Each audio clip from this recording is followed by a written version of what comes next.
If you're thinking of planting a new bed of daylilies, you've got a lot of options. In this video, I'm going to talk about some of the different things you might want to think about as you're planting a new bed of daylilies, some of the ideas for how you might want to do that. And in particular, I'm going to talk about what I'm going to call a designed landscaping bed or landscaping planting, where you kind of take into account the different heights and the different seasons and of course the colors. And I'm going to talk about all this while I actually plant a bed of daylilies. So we'll talk about where you might want to put your bed, how to prepare the soil, how to plant a daylily, fertilizer, all the care type information. So stay tuned. So let's talk about some different kinds of plantings you might consider doing. The first one I'm going to call a collector's bed.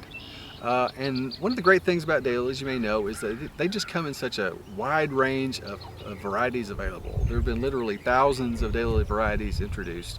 We typically offer more than 200 on our website. So lots of folks just like to buy one of a whole bunch of different kinds and plant them in a bed where they can just look at all of them, in a mix. And that's awesome. That's probably one of the most popular things that people do with daylilies. And it's fun. We have a lot of beds at our display garden, which is where we are, that are planted just like that. And it's kind of fun because you can go out and we don't normally plan out how we're going to lay those out. We just kind of do it randomly, just because it's kind of interesting to see how it turns out. This one next to this one, how they look together. And I like to mix up the different bloom shapes. You got the long spider types with the long thin petals, and the doubles with the double blooms, and of course your standard round blooms. And when you mix them together, they stand out more so because they're different from each other. So the collector's bed is a really popular one for a lot of folks. And then the mass planting, like you might see in maybe a more commercial landscape, outside a bank or a office building, or perhaps in the medians and highways. I know North Carolina has done a lot of plantings of daylilies. They've got literally tens of thousands down there, medians. If you ever get a chance to go through there in the summer, it's beautiful. That would typically be, maybe just one or two varieties, but big blocks of the same thing. And that's another good opportunity, for that purpose. And then what I'm going to talk about today is what I'm going to call a designed landscape planting, where you're going to plant in your landscape and you kind of think about it, maybe to plant some tall things in the back, short in the front, maybe to try and coordinate so you get a longer bloom season with some earlies and lates and maybe some rebloomers.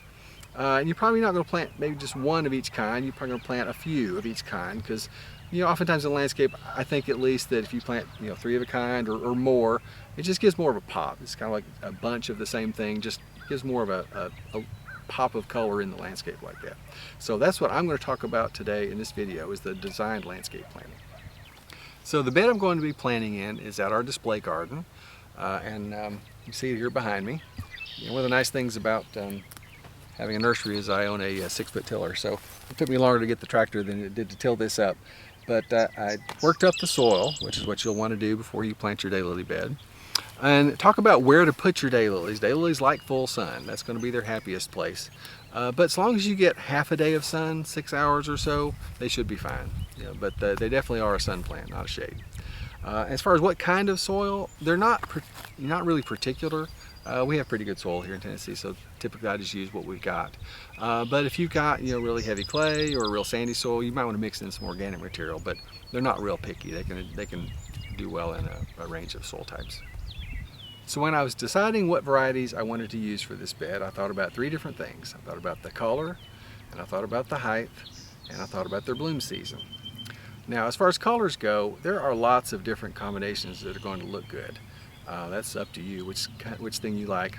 I like the oranges and the bright golds, so that's what I picked for this. I picked some of my favorite oranges and yellows and golds. But like I say, there are all sorts of things that are going to look good. You might like the lavender pinks, or you might like purples and whites. It's reds and yellows. There are lots of good choices. We've actually done some newsletters on possible color combinations, so you might want to check those out. There's a link in the comments below about that.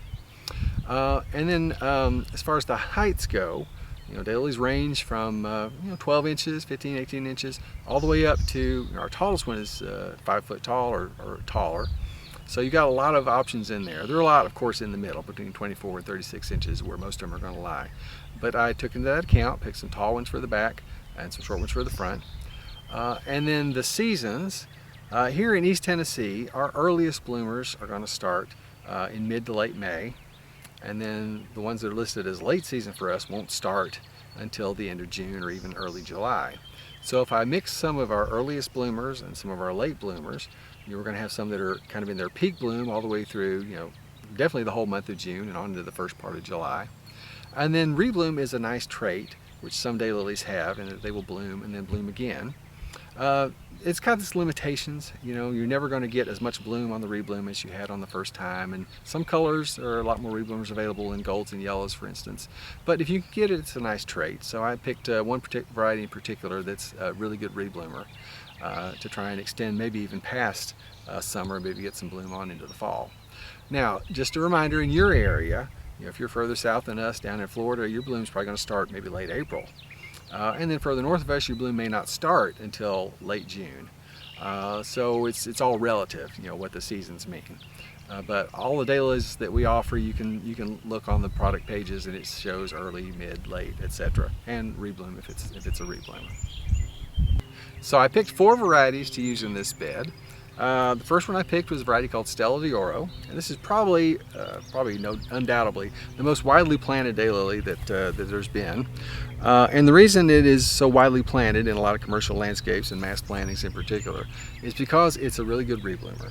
It's got nice bright gold blooms, relatively small, about 2-inch blooms, and it's about 18 to 24 inches tall. And so that's why I picked it, and it's an extra early season bloomer, so it's going to be one of the earliest ones to bloom. So I picked it for the front of the bed. It's going to bloom early in the season. It's going to be a nice bright gold color, and then it should bloom later on, maybe 2 or 3 times through the later on in the summer and into the fall. So that was the first one I picked, Stella d'Oro. Okay, the second variety I picked was Heavenly Dragonfire, which is a nice big bright orange bloom, one of my favorites, and it's really tall. It's listed at 45 inches tall, so that's one of the taller ones that we grow. So obviously I picked this one to go with the back of the planting. And it's a mid-season bloomer, so probably Stella's gonna be sort of wrapping up by the time this one starts. So this is Heavenly Dragonfire. And the last 2 varieties I picked are Buttered Popcorn and Techni Peace. Buttered Popcorn has got a great color. It's kind of well named, nice bright gold, and it's all-American selection, has lots of blooms. And it's listed as mid to late, so it's going to be mid-season. It's going to definitely overlap with the Heavenly Dragonfire. And like I said, it has a lot of blooms, so it's going to bloom for a long bloom period and can rebloom as well. And then the last one I picked is a variety called Techni Peace, which I just love this color. It's listed as a polychrome, which is a word that I really only find in the daylily world, but it's yellow, it's got some blends of maybe even pink and peach in it. I really like it, and it's a late season bloomer, so this one's probably not going to start for us until late in June and go on, extend our season for a few more weeks perhaps past when the others are starting to wrap up. Both of these are sort of mid-height. I think this one's 28 and this one's 32 or vice versa. So they're going to be kind of in the middle. So we got the Heavenly Dragonfire in the back, and these 2 I'm going to put on the sides and the Stella in the front. So let's talk about how to space the daylilies in your new bed. So daylily plants come in different sizes. Oftentimes daylilies with smaller blooms have smaller plants, such as the Stella d'Oro. You can see this is a plant of Stella d'Oro. Well, it's actually 2 right there, but so that's how small that is. That's called a fan. So you can see how small that is, as opposed to Heavenly Dragonfire. You can see this is one plant of that. So this is obviously a lot bigger plant than the Stella is. And so this one is just going to grow up into a smaller stature clump. And so you're probably going to want to plant those with smaller blooms like the Stella, a little closer together. Then you plant the ones with the larger blooms like the Heavenly Dragonfire. So you see I've got them laid out here. I put the Stellas in the front, right? There's 1, 2, 3, 4, 5 of those, okay? And they're a little closer together than the other ones with larger blooms. I think they're about, that's a little less than 18 inches. And then the ones with the larger blooms are more like 2 feet almost apart. I'll just remind you of something I said a little bit ago, but I put the Stellas in the front because they're short, right? And these are the tallest ones, the 3 Heavenly Dragonfires. There's the 3 Buttered Popcorns, which are 28, 32 inches tall. And on the other side are the 3 Techni Peace. And so I've planted them so that you get like a block of color from each of the different varieties. So I mentioned also that this is pretty much the size of plant that we sell. Okay, so if you buy from us, this is what you're going to get. It'll have a tag on it. They'll all be tagged with the information so you know what the varieties are. And it'll be washed. These aren't. I just did these for us here. And And if you're dividing your own daylilies, you probably want to leave it something about this size. If you divide it down smaller than this, it's probably not going to, it's going to take it a lot longer for it to get established in your landscape. So a nice big chunk like this is a good way to go. All right, so the next thing I'm going to talk about is how to plant your daylily. Okay, and one thing I did want to mention that I forgot to say about the spacing part is when you plant these, they may look a little far apart when you first plant them, but once they grow foliage, and certainly over the next few years, you'll be glad you put them, a little further apart. So okay, back to planting. Basically, all I'm going to do is I'm going to dig a hole, right? And daylilies are relatively shallow rooted, so this doesn't have to be particularly deep. All right, and you can see on this plant here, well, this one's still got dirt on it, so you can tell exactly where the soil was.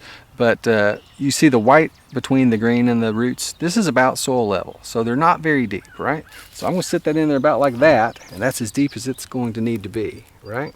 So I'm just going to push this dirt back around it. Whoops. I forgot one thing I was going to do before I did that. As we sell this product, it is the grow tabs, and they are designed to help when you're transplanting daylilies. So I'm going to put one of these in the bottom of each hole. So let me just open that up. See, just a little tab there. So I'm just going to drop that down at the bottom. I'm going to put the plant over top of it. We'll push the dirt around it. Right, you can see it's about that level where it was. All right, now I'm just going to mash the dirt down pretty good around there. All right. There you go. That's pretty much all you got to do as far as planting a daylily. So we've got our daylilies planted, all right? And the next thing I'm going to do is we're going to add some fertilizer. Okay, so we sell a fertilizer that we had specially made for daylilies. And you don't use a lot of this. This is, you'll just use about 2 tablespoons, about 1 ounce on each daylily. So I'll open this up here. All right, I don't have my tablespoons with me, so I'm just going to show you just a little bit around the plant. All right, just like that. Okay, there you go. So I'm just going to add a little bit like that. This is concentrated fertilizer, so this is all you're going to need, right? This bag here is enough to do 75 to 100 daylilies, so it'll go a ways. So I'm going to finish putting fertilizer on all of these, okay?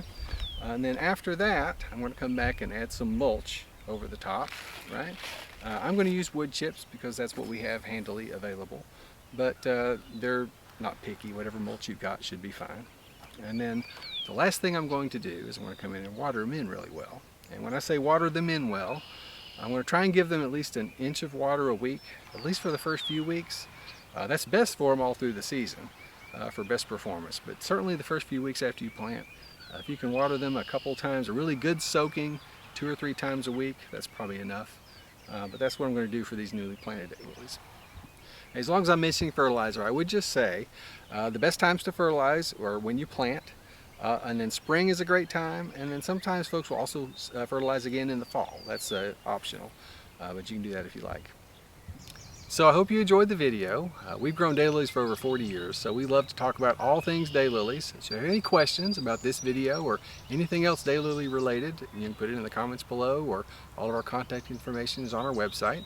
I know in this video I mentioned rebloomers. That's a popular topic. You might want to check out this video about rebloomers. But thanks for watching.